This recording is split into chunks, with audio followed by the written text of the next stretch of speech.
The alarms were beginning to get to him.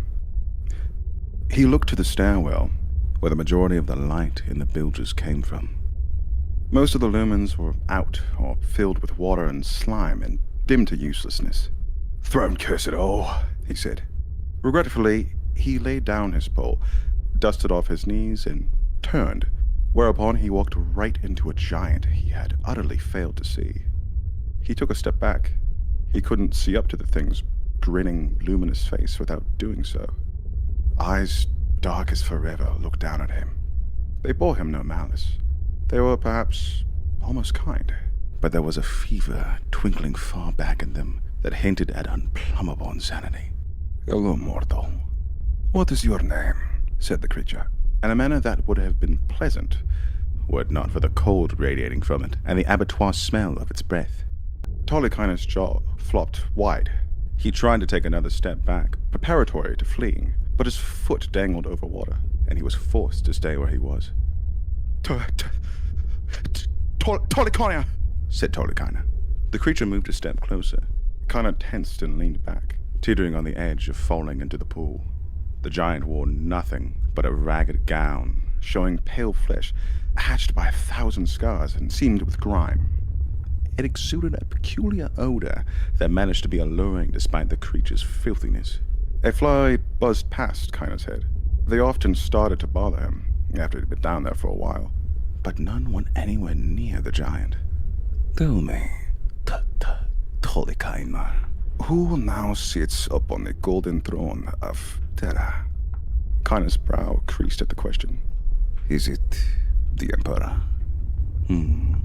"The Emperor of mankind?" said the creature. Tolly was a simple man, and could not comprehend another had almost taken the Emperor's place not very long ago. He nodded. The giant exhaled a gust of pure indifference. "So, Father won then. I knew he would. I saw it, after all." He reached out a hand and pushed up Kaina's chin with the tip of a black and ragged nail. "And what is the current date?" Shh, said the giant. "You're a crewman upon a void ship." He gestured expansively at the bilge swamp. His manner was so hypnotic, Kaina saw the place in a new and glorious light. "A hero of the spaceways. A man like yourself must know the air. Vessels must keep logs, surely. Or was the victory as bad as defeat?" "The date?" said Kaina. "Yes, the date," said the creature. Tolikaina swallowed.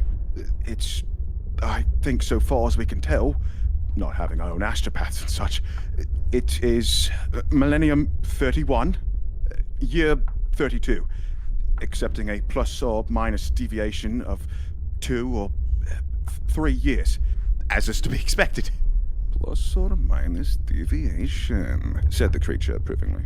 "Now you sound like a true spacefarer, Tolikaina, and not a sump-grubbing insignificant. 31 or 32, you say?" Kaina nodded enthusiastically. "So short a time," the creature sighed. "Oh well, I suppose it could have been worse. Such as in eternity," he said. He looked expectant at this witticism, and expected Kaina to share the joke. Are you a Primarch?" blurted Tolikaina. The creature grinned farrily. "Yes, I am a Primarch," it said. "I am the most cursed of the Emperor's cursed sons. Sharpened teeth made for a shark smile. Cast out into the void by my loving brother, the so-called Great Angel of Baal. Until you happened along." He prodded the man in the chest. The force of the touch made Kaina whimper. "I doubt it's common knowledge. So I am certain you're wondering which one of the 20 I am. Can you guess?" Tolikaina shook his head. "I'll wager you know," he said brightly, then added threateningly, "Say my name." Kaina swallowed. He had an inkling of who the salvage was, The knowledge paralyzed his tongue against his palate. The creature leaned in close. I'll tell you then, as long as you promise to keep it a secret. You will, won't you? Promise now? Go on. I know you're frightened. The giant sniffed around Kina's head. I can smell it. Tolly nodded, still in the same state of dumb terror. I am Konrad Curze, the creature said, shuddering with release as he spoke his name.